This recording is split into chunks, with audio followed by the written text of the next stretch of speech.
So, good morning again, everyone. Welcome to this B2R's hosted webinar, but presented by SSA Solutions, our business partner. It gives me great pleasure to welcome Naveen, who's going to do the presentation today, taking us through some of the content that they've developed around profit leadership and how that relates to some of the general working capital implications. Naveen's got a very, very interesting slide deck put together. I've got had the privilege of seeing behind the curtain, as you will. But I'm then going to hand over to Naveen. Naveen, thank you for joining us and presenting us this morning. Always good spending time with you. And the floor is yours. I'm going to let you introduce yourself, and looking forward to the presentation. Thanks a lot, Alan. Just checking I'm audible. And all is good. Well, very good morning, good afternoon, good evening, whichever part of the world you are all from. It's a great pleasure to be with you to discuss a subject that we are collectively very passionate about here at SSA and our friends and colleagues at B2Wise. The subject is profit leadership, and specifically how the working capital efficiencies can be a key lever for profit leadership. So my name is Naveen Narayanan. I'm leading SSA in the Middle East region, and we work with a number of clients, public, private, government, on pretty much the theme or the topic that we are presenting and discussing today. By background, I'm a mechanical engineer. I had the privilege of spending now a little over 18 years in management consulting, where I've had the privilege to work with a number of global corporates across sectors, working with them on multi-year transformation programs, helping them to identify the strategic initiatives and translate those initiatives into practical implementable projects to be able to realize benefits to the shareholders. I'm a master black belt in Lean Six Sigma and a certified demand-driven planner from Demand-Driven Institute. And I have an MBA in international business. So that's a little bit about myself. And it's a great pleasure to be talking to you this morning. All right, so quick introspection, a quick disclaimer. I had put the slide together before the Russia-Ukraine war broke out, so pardon me for some of the bullish sentiments expressed here. While a lot of what is presented here still holds good, there is still a significant, significant growth projections. Both IMF, World Bank, and any other credible report that you look at is definitely projecting significant bounce back, partially contributed to the kind of turmoil the global economy went through a little over 2 years ago. And obviously, it's bringing about a lot of interesting dynamics. You see, one, it is reflected in higher inflationary pressures. This is partially contributed by extremely liberal monetary policies by central banks across the world. But it is also, in a way, contributed by the supply disruptions and the supply side constraints, which we have seen across commodities and also across manufactured goods. So that is creating, in a way, a topsy-turvy effect on how industries manage these vagaries. A lot of companies are really questioning that is budgeting still a sensible exercise to do, because the amount of deviation they experience from their budgeted cost and revenue levers really makes them question, largely contributed by the uncertainties that is playing out. But not everything is gloom and doom. We are seeing a lot of bullish sentiments, especially reflected in the equities market, surprisingly enough, pretty much over the course of the pandemic, and even now during the course of the war. Very paradoxical to see the markets rally. So in a way, it indicates bullish sentiments in the long run, which we are all hopeful will play out across economies worldwide. So of course, World Bank is not very far in terms of global GDP projections, so which means that growth is on the anvil for industries. And the larger question is how do we tap this growth while safeguarding profitability, which is a subject I'd like to deep dive today. So, if you take a very simplistic view of the world, whenever an industry faces challenges and uncertainties, the leadership team has two choices, right? You can either choose to react to these changes, which is do series of knee-jerk measures, which may or may not contribute to preserving the well-being of the industry. Or you could choose to take proactive measures, which requires a far more concerted effort in order to preserve the core and to grow the business profitably. So needless to say, we will be focusing on some of these proactive measures that industries are recommended to pursue in order to safeguard profitability in the years ahead. So the need of the hour is fairly well established, notwithstanding which industry you belong to. The need of the hour clearly is how do you negotiate the global economic challenge and continue to create wealth for stakeholders. And that has really become a very, very topical issue across boardrooms, across managements that we interact with clients here in the region. So if I were to go back to basics and ask the question, what are the drivers of profitability or the drivers of wealth creation? Pretty much the summary of any wealth creation study will reveal three levers for creating wealth. The first one is velocity, which simply means how quick you are to execute in order to capture the customer needs and therefore capture the market share. The second lever, which in a way relates with velocity, is throughput. A very simplified definition of throughput is the company's ability to meet customer demand consistently. If you are able to meet 100% of customer demand in your industry, which means that you have pretty much captured the piece of the pie, which is your rightful share. And the third lever is if you did the first two correct, you should be able to generate higher return on capital, which in a way is the holy grail for any industry, because today, if you see a lot of capital flight that is happening away from emerging markets towards safe government bonds. Now, one may say a government bond pays a yield of 1.8%, but people are willing to, park their capital in government bond as against an emerging market equity. Part of the reason being, of course, any business is replete with risk, and therefore it's only reasonable for a shareholder to expect the business to generate higher return over the risk-free cost of capital, right? And therefore, if you don't do the first two correct, your business will, leave alone generating higher return. It may end up destroying shareholder wealth, which is something we want to avoid at all costs. So the profitability equation is very simple. I think I can risk a comment saying that I can teach this to my 8 and 10-year-old boys. It's a fairly simplistic equation. Profitability simply is how much additional, sale revenue you generate over the cost of material that you sell, and perhaps another metric which is more relevant to today's discussion is return on investment, which simply put is how much profit do you generate over the capital that you invest in your business, right? The capital could be property, plant, and equipment, and the working capital, which is your inventory and cash reserves in your business.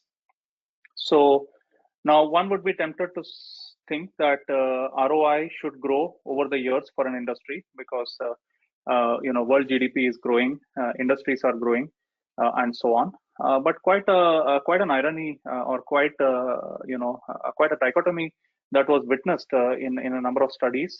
One of them that is presented here is that the return on investment was actually showing a depleting trend. This was a study done across US industries over a 70-year period, and it was quite a startling revelation. So this could only mean two things: either industries are generating lower profits year on year, or their capital employed in the business is growing, right? And that could be because they require greater investment in terms of property, plants, and equipment, or there is greater requirement of working capital to be invested in the business, which is actually eroding the wealth creation potential of the business. Well, it would be, perhaps a million dollar question to answer, because invariably it's a multitude of factors and you cannot pinpoint any one factor. But clearly speaking, we are at least homing in on the key levers that is contributing to eroding wealth creation for industries. So what really is profit leadership? Any entrepreneur or any CEO of a firm would not refute this argument that the aspiration for the firm is to be the highest profit generator in the industry, be the lowest cost provider, and have a well-respected image that ensures perpetuity of the firm. Right. So over the years of our practice with a multitude of industries, across sectors, it distilled down to a few of these levers, which we find are consistently contributing to profitability of the firm. These include, the first to market argument, which is very evident in the smartphone industry, in the automotive industry, and so on and so forth, where you're able to produce products that customers love and be able to make them available to customers faster than your competition. Recently, I was witnessing a beautiful talk by one of the industry gurus, who was comparing Fiat Chrysler's meteoric race as compared to some of its American peers, and how they trumped General Motors and Ford and others, and became perhaps one of the most profitable firms in recent history, and how they differentiated their product development approach of Jeep and various other brands, where they culled out the Me Too products and focused on differentiated products and made them available quicker to market, and so on and so forth. A number of case studies on that front can be witnessed. The other levers are, of course, optimum working capital, which is what we're going to deep dive a little bit today, which it surprises me no end how many industries really ignore working capital efficiency as an important enough lever for profitability. I don't see this reflected in so many MIS reports in terms of what their inventory turns are, how efficiently they're turning around their cash blocked and their cash blocked as working capital, and so on. We will spend some time deep diving this lever, which essentially is what we will segue into as a key lever for profitability. And of course, velocity of information, material flow, a lot of what we do in lean manufacturing, looking at speeding up exchange of information, speeding up execution in the factory. And last but not least, how efficient a distribution network is. The container price index is one of the levers which caught so many of us by surprise, which was a small rounding error in most of the sourcing decisions. But today it is fundamentally making purchase managers rethink their sourcing decisions. So this is an important enough lever, and still there is a lot of cash on the table left in terms of driving efficiencies in the distribution network.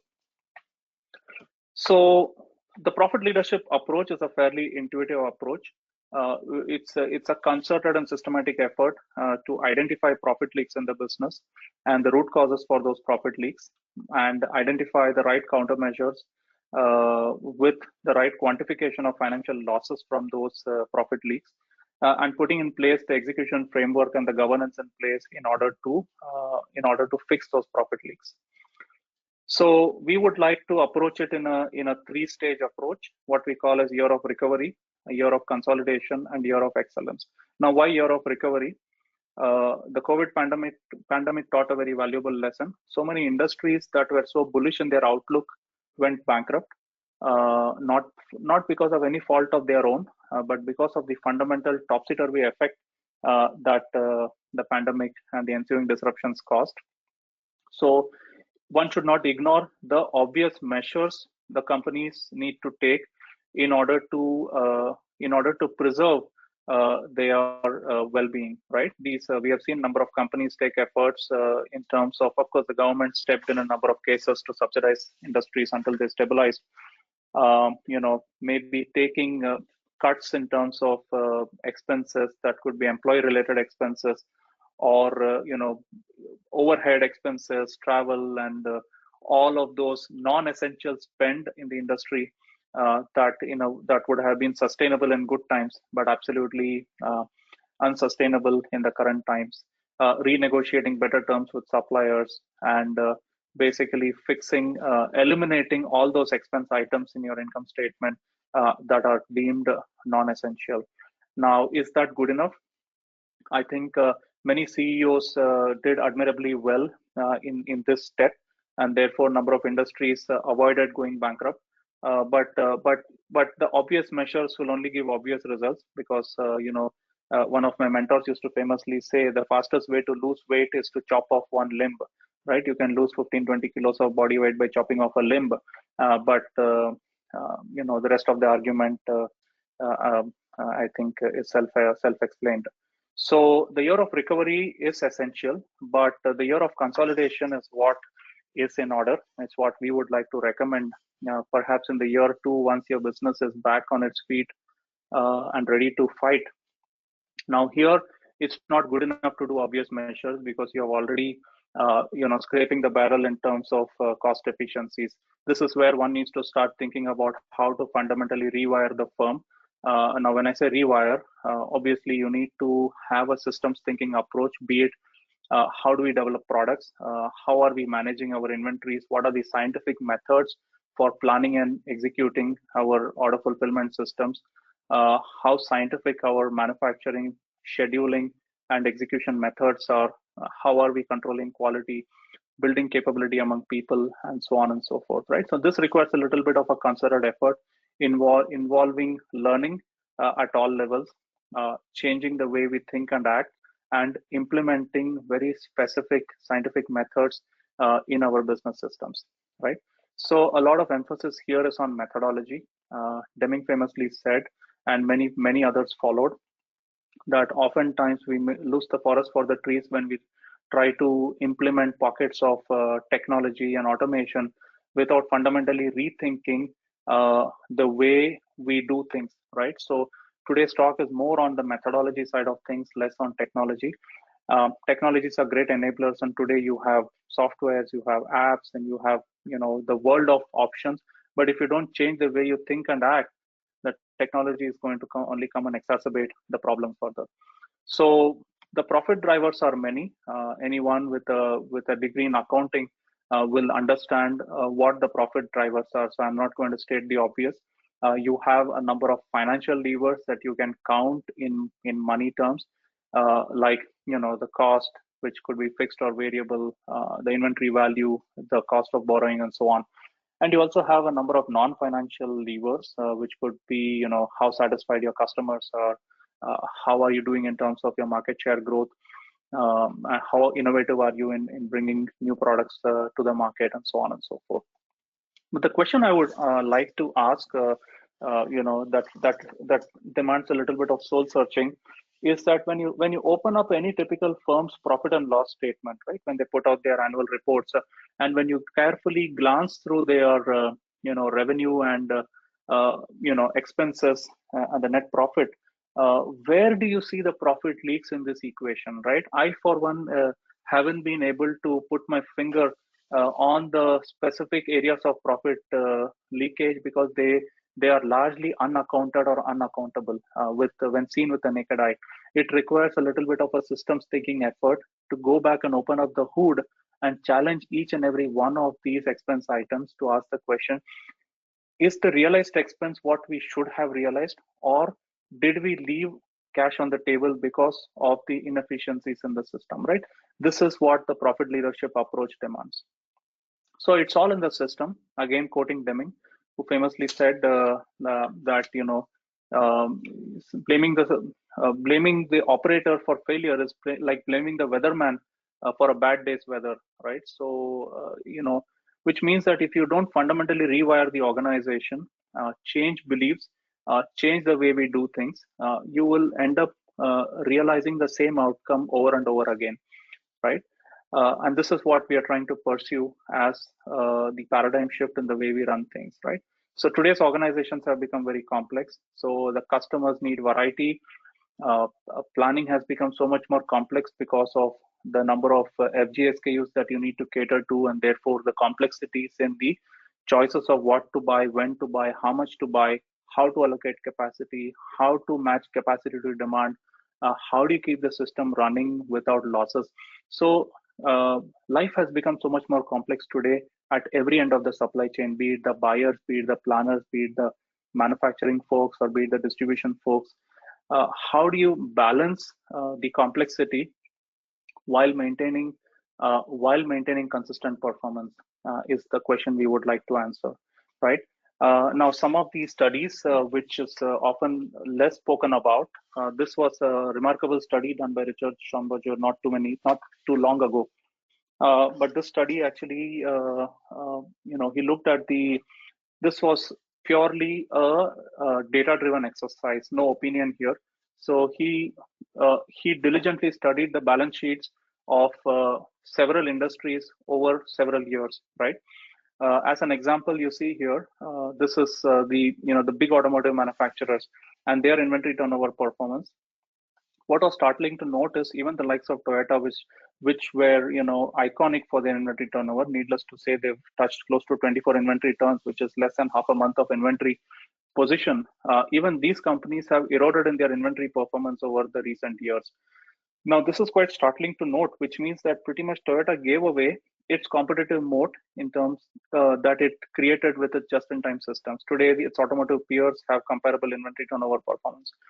So that means there is a deeper issue which is probably missing the attention of the supply chain folks. Probably this is no longer a sexy enough issue to pursue, or there is a deeper systemic problem that needs to be looked at. Now, one possible explanation is that supply chains have gotten complex.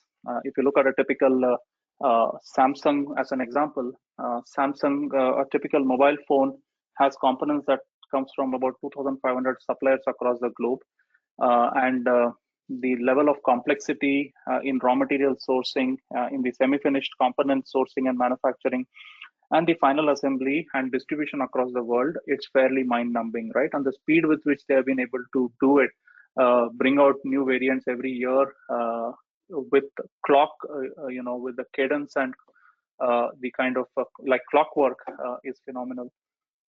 So perhaps there is something got to pay, right? So in order to achieve that level of speed in their supply chain, perhaps the efficiency is compromised at some point. So let's do a quick, perhaps now is the time to take a pause and reflect on these questions. If I may request you to scan this QR code on the screen and take a quick survey. I should be able to see your responses on the screen. May I ask you to do this activity for the next few seconds? If you have a phone handy on you, please scan the QR code on the screen. And it should take you to a landing page on your phone. And all you need to do is answer this question. The question is, what according to you are the factors most affecting working capital performance? You could reflect on your own industry perspective. It would be interesting to see some views on this. Some of the options given, you can rate them on a scale of 0 to 10.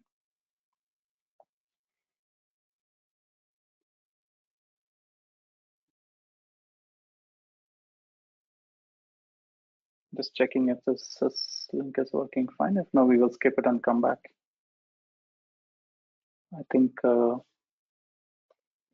it's loading a wrong page. Oops. All right. No, it's okay. We'll skip this activity and come back. All right. So therefore, if I were to look at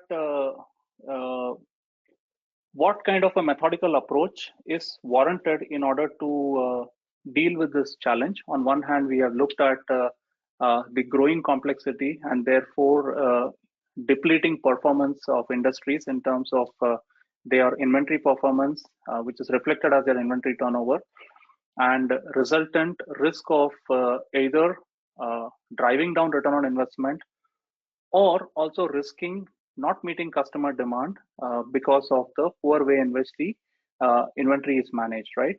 And now one school of thought is, of course, the demand-driven supply chain or DDMRP tries to tackle this dichotomy quite eloquently, which we have seen work amazingly well in a number of industries that we had the privilege to work with. At the heart of it, the principle is fairly simple. All it says is that if you can build a level of reflexivity in your supply chain, in that balancing our ability to fulfill customer demand by having the right amount of items and making sure that we are able to pull at the pace of customer demand, and making sure that to the best extent possible, we don't run out of items by protecting our inventory storage points, right?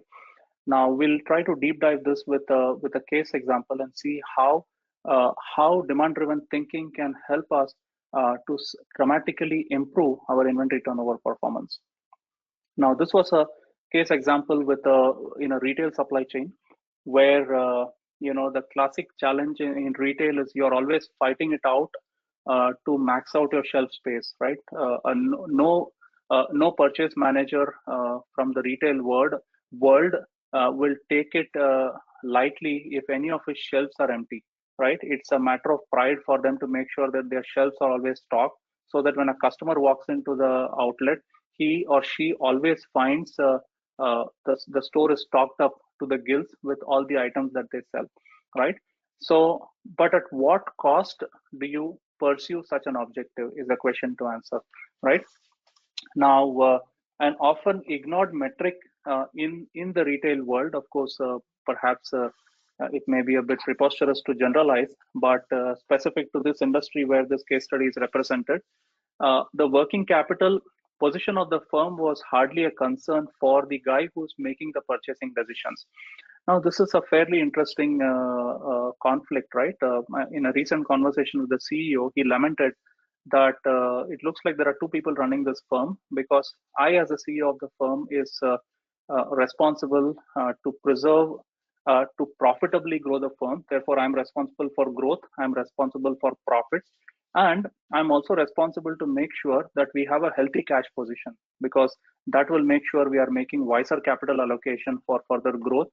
We reduce our borrowing, and we keep our shareholders happy by distributing dividends when the time comes. But the purchasing manager is the one actually calling the shots in a number of these, in a number of decisions that impact these metrics, right? So he is deciding how much cash to outlay for purchasing.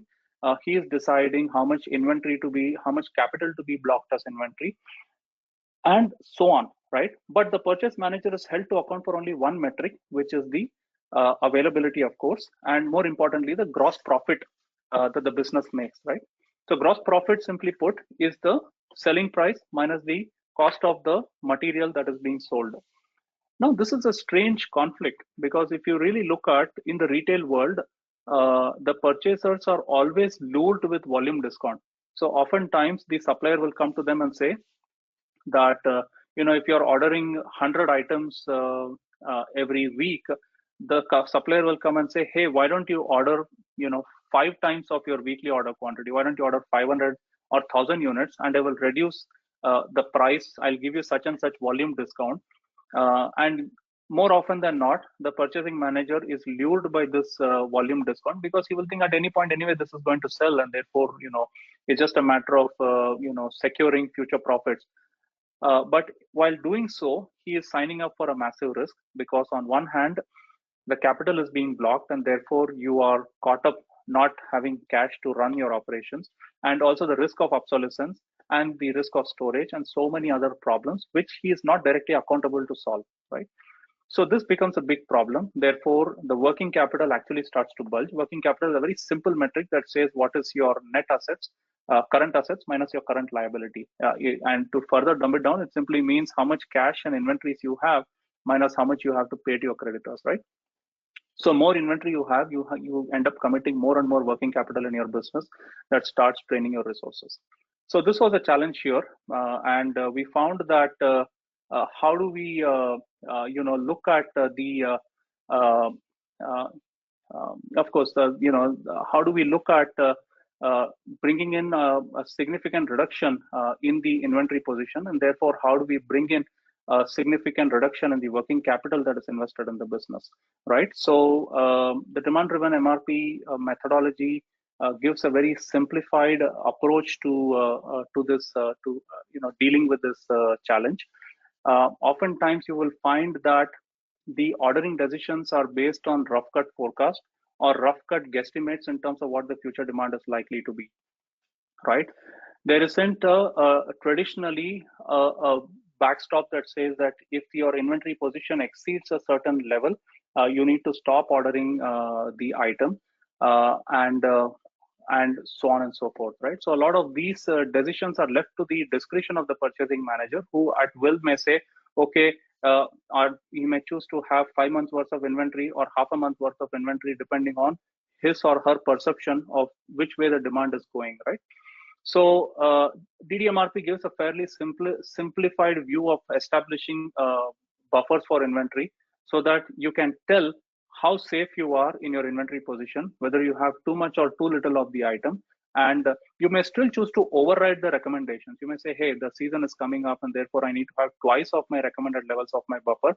So that's a conscious decision where you are signing up consciously with the right scientific approach. You're not just taking swashbuckling decisions of shooting up your ordering without any consequences. So a lot of these items, if you see, for example, when you simply run through the filter of DDMRP, you will find a long list of items where your stock on hand is significantly more than what the recommended buffer position is, right? So you'll have a number of items that are overstocked, where if you see the average daily demand of this item is 42, but you're storing about 2,000, close to 3,000 items. So you're actually storing 70 days worth of inventory of the item. And you'll find a lot of these cases where, absolutely no, because these are short lead time items, you don't need to have too much of these. As long as the supplier is consistent in their delivery performance, you really don't need to have more than 2 weeks worth of inventory of these items. So this is one scenario you will find. But you'll also find items that are grossly understocked, where for some reason or the other, these items are much lower and therefore at risk of losing sales opportunity for these items, right? So you'll find both of these issues presenting themselves. So you'll find in this case, we had about 55% of the items which were overstocked. So which means we had much more than what is really needed to keep the show going. But we also had a small percentage of items, about 10 odd percent of the items which were understocked, which means they were at risk of losing out on demand or being stock out with demand of those items. So we had to make sure that most of these items are moved closer to the yellow and green zone, where you are in a safe zone to make sure that you have enough of stocks at any time to meet customer demand. And at the other time, you are not overstocked on these items, right? So this is the balancing act that DDMRP over time helps to bring, bring the item inventory position within the bell curve, if you will. So a simple decision making tool, which can be, there are simple Excel tools, and over time, when you scale it up across to your entire portfolio, there are simple software tools available. B2Y is one of them, which many of our clients have used very successfully, where the planner gets a very simplified view in terms of looking at a daily status of the inventory position of the items versus what is the recommended stocking level of those items basis the sizing of the buffer. And they can take a quick decision if they're managing a portfolio of 100, 200 items. Perhaps 20% of those items, maybe 10, 20 items would actually demand their action, which would essentially mean placing orders for those items. And the rest of the items that they are safe, they don't need to take any action, right? So it saves up a lot of headspace for the planners to not waste their time trying to keep on revisiting all the portfolio of items and then checking repeatedly in terms of what the movement of those items are and so on and so forth, right? So this system, when it was stabilized, revealed quite a significant, close to 40% dip in terms of the net inventory position. So this was implemented over a period of, this was of course piloted over a period of about 6 to 8 weeks. Even in that time frame, we found that if you see the blue line, which is the stock on hand, the gray line is the stock on hand, which you can see steadily came down for one of the suppliers, which simply means that all of these inventories that they were holding was excessive over and above what was necessary to meet the customer demand. So all of this happened. Even this, you can see, typically we try to aspire to have the stock on hand somewhere in the green zone. So there is still a lot of room to further squeeze out the stock on hand without ever compromising the availability of these items. So this was witnessed for a number of items. So we had at an item level, you see that the stock on hand steadily coming down and stabilizing and so on. So the beauty of this approach again is that on one hand, the you want the planners and the buyers to use a scientific method, which is usually missing, because oftentimes the availability of the items is based on heroic effort on the part of the buyers. And I know a lot of them had to go through a lot of stress because the supply lines were unavailable, suppliers gave up on them, and so on and so forth. So that is one side of the problem, which could be a temporary disruption. But more importantly, unless they are equipped with a very simple and scientific approach for them to run their inventory management, run their planning and purchasing decisions, they would end up really all over the place in terms of overcompensating with too much stock, or end up in a situation where they have too little of items. So a simplified daily life, or rather a day in the life of a planner would look like starting the day with a very simple replenishment signals, which is they only need to act on the reds, which are the ones at risk of stock out, or the yellows that are close to being at risk, and the greens and the blues they don't need to take any action on. They need to allow it to run it the way it is, right? And therefore the action, simply put, is to take ordering decisions, prioritizing the ones that need their attention, and place the buy orders for those items. And then of course this is the daily activity, and chasing suppliers who are delaying and so on and so forth, and also sparing enough time for them to then discuss with their managers in terms of what further tactics they need to pursue. Do they need to buffer more items? Do they need to increase adjustments on certain buffers so that they are much more safer? Which vendor they need to work with in order to improve their delivery performance? Is there a way they can reduce their sourcing cost, or play around with the MOQs and the frequency of ordering? So their headspace is preserved for tactical and strategic actions, not so much on burdened with daily activity of routineness of managing their inventory position, placing buy orders, and chasing suppliers. So this is then, of course, B2Y is a beautiful system, and of course, Alan and team can help those who are interested to kind of have a very simplified, automated process of doing this. And we find a lot of times when industries start, we recommend start slow to get a feel of the system of the DDMRP methodology by learning, and then doing it on a pilot scale with a handful of items, so that you get you get a handle into how the DDMRP system works, and understand the science, the terminology behind it, and so on. But when you scale it up across a wider portfolio of parts, that could be in few hundreds or few thousands or in the tens of thousands, it doesn't matter. You need to have a very simple and intuitive software system that helps you to manage the workflow, something that readily interfaces with your current ERP, so that you're not reinventing the wheel or making unnecessary tweaks to your ERP system. So B2Y, we found that way is very helpful to kind of organically embed DDMRP systems in your organization. So I always like to quote Warren Buffett. Buffett in summary, he always says, build a moat in your business, right? So it's very hard to perceive what that moat is, and we find the moat can be two ways, right? It need not be only based on innovation. So by that measure, only a company like Apple or and its peers and technology world should be able to survive. But we find very rudimentary products like paints and adhesives, and those kind of industries are also there are leaders in such segments that are able to trump their competition with moats.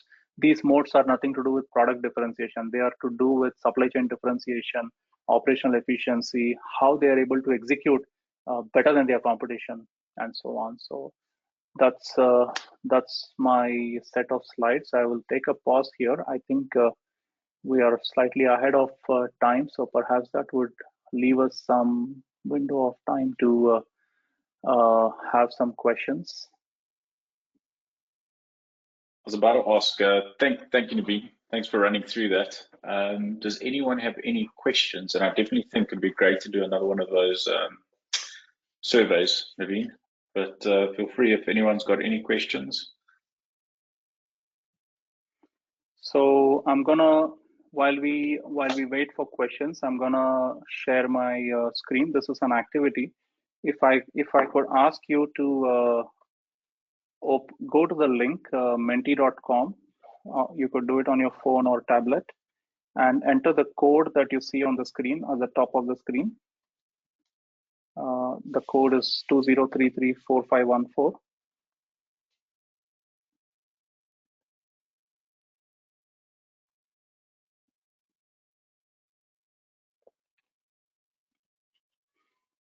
Okay, so you should be able to see the see this image on your phone or your device. If you could, of course, we have a diverse audience, so I'd probably interesting to see your views on this. There are about 6 areas in a typical industry, right? Could you pinpoint the profit leakages in your industry? Where do you experience profit leakages in your industry typically?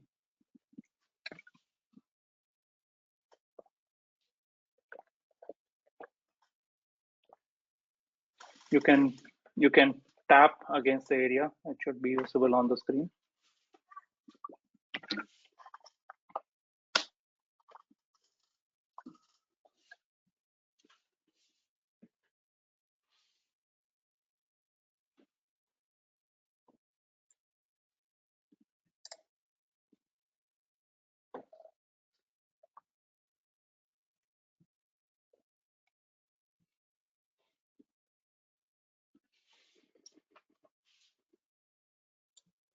Okay, so it's interesting to see the outcome. I can see a good spread across areas. So there is one who answered design management of products and processes. I see more votes on outbound logistics and few on material management. Okay, interesting. So usually when you do it with a diverse audience, it always gives some new insights, because I know it's hard to generalize these points. But I can totally understand outbound logistics emerge as one of the areas, as well as material management, because these are two things that significantly got disrupted in recent months. Because I know a lot of industries that always the freight cost was a rounding error in their considerations. Now suddenly it has become a significant lever affecting their gross margins. And so on. So now they're starting to question. We recently had a conversation with the management team of one of the steel industries here, and usually they say, okay, this is passed on to customer, right? Customer would absorb these because this is built into their product pricing. The shipping cost, logistics cost is usually passed on to customers. But now they're starting to question, um, if is our competition also passing on this cost to customers? What if the competition found a way to be more efficient in their outbound logistics? Now this could mean maybe running their trucks with better capacity utilization, or reducing the distribution cost, reducing the number of trips that the outbound vehicles would take, reducing cost associated with the demurrages, and so on and so forth. So this has become a very important and topical issue. On the same breath, even something like material management, where the sourcing cost, the input cost, because the input cost of a lot of commodities went up, that is like metals and associated commodities, grains, for example. This is also reflecting as a very important concern or pain point among a number of management teams. Great. So I think the vote is fairly reflective of what is topical in the industries currently. Also All interesting, right. Naveen, to see the votes on outbound logistics, considering what's going to be happening to the cost of outbound logistics in the coming months with the oil price going as high as it is. So that's interesting that that got a number of votes. I've got another question. The question is, in DDMRP, we talk about demand to drive the supply chain, but in our industry, the costing of raw materials is one of the major challenges. And the high lead time that goes with this means that there's a major difference between the demanded price for the product and the cost. So the question is, how through DDMRP can we cater for this sort of issue? Can you provide some sort of guidance?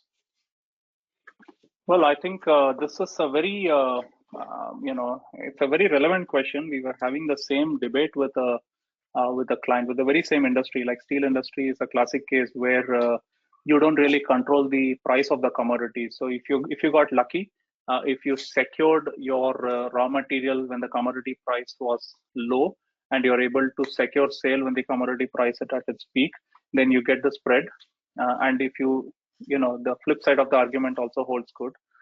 If you buy it expensive and you're forced to sell it at market prices, it becomes a challenge. I think it's and Alan, I welcome you to also chip in this front, because when you talk about commodities and the dichotomy between opportunistic buying, where you can track the commodity prices and it is now available at a price that is much lower than what you can secure in the future. You would probably be tempted to set aside limits and then overorder the items, but this may be a very conscious choice, and so on. To me, you still need to have a scientific system, which means that if you're taking a conscious decision that my buffer limit is X, but I'm actually ordering 5 times X, and therefore the consequence of that decision is something I'm willing to live with, it's a call you need to take. So, which means that you cannot lose sight of opportunistic buying opportunities, but it should be the exception rather than the norm. That's how I would take it. Alan, perhaps you have an interesting take on this as well. Yeah, it's an interesting one. We see it with clients as well, where there are items that they just swing significantly from a stocking level because of that opportunistic buying, or being forced to buy a certain quantity based on a costing implication of a raw material.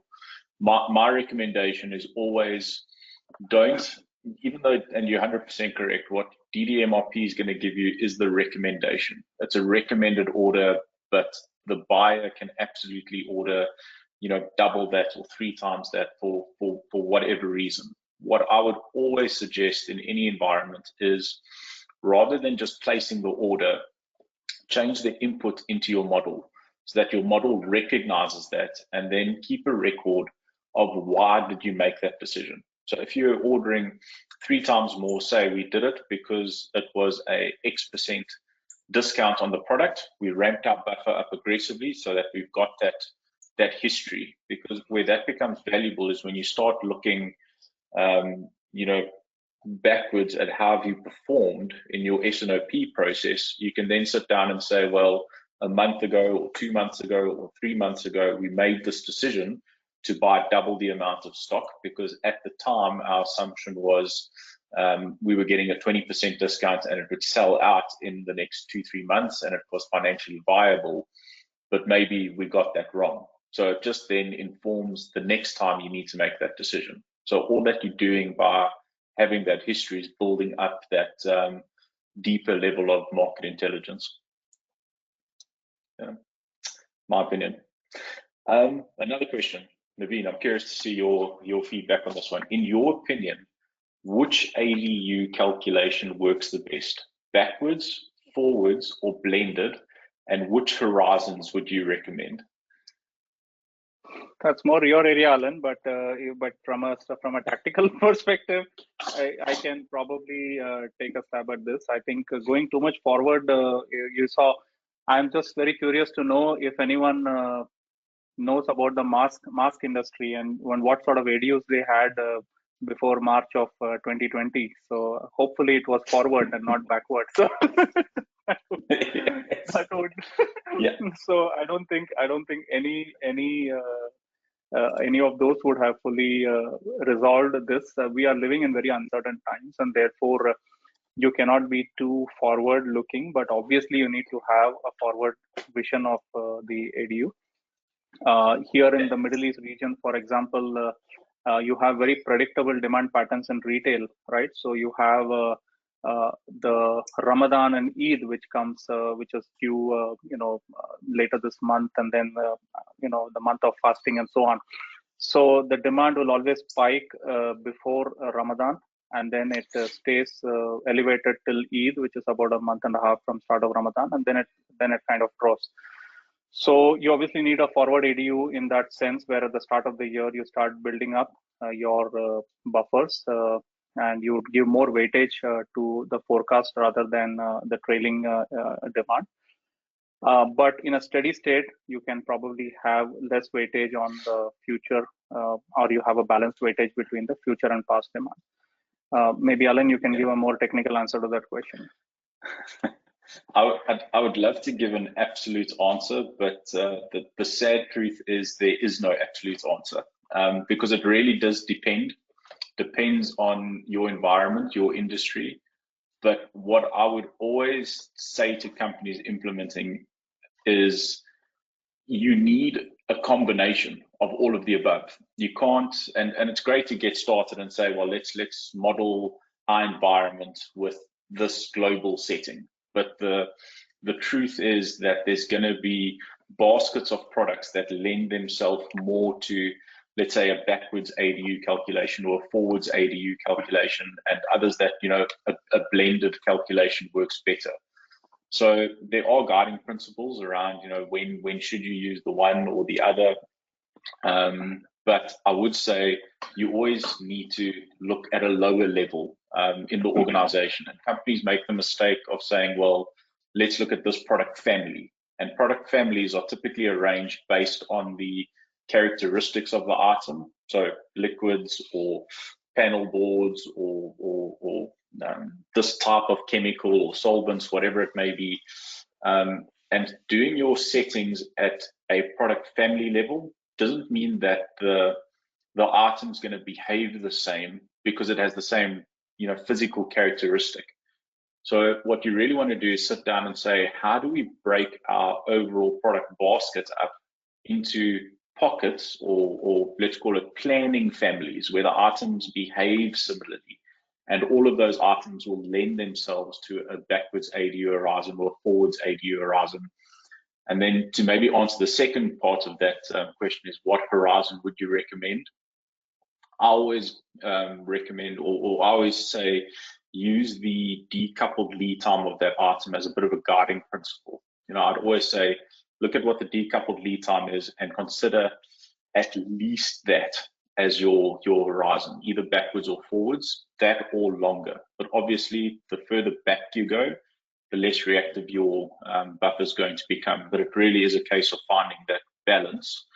But it's easier to find that balance once you've grouped your products together based on how they behave rather than how they look. It's that typical example of marry a woman you enjoy rather than one that looks good, because she's not going to look the same in 30 years' time. Make sure my wife doesn't see this recording. Okay. Any other questions? Any other questions from the audience?